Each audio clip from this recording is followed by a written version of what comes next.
Hej folkens, så er det blevet sommer igen her i Danmark. Kan I se det? Solen skinner. Det er skønt. Coolboxen er blevet opgraderet lidt. Vi har fået noget helt nyt og spændende hjem her. Så det betyder faktisk, at du ikke behøver at købe tøj hele tiden. Nu har vi fået Coolboxen til at køre på køleelementer. Så skal I bare se. De ligger her.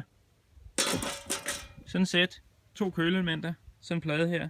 Så kan I køre på køleelementer, som I bare skal smide i fryseren. Og så betyder det altså, at I kan bruge den hele tiden. Hele sommeren.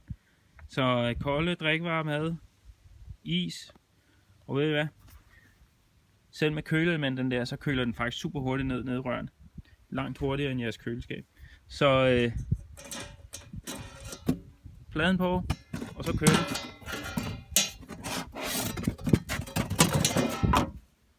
Hvad siger I så?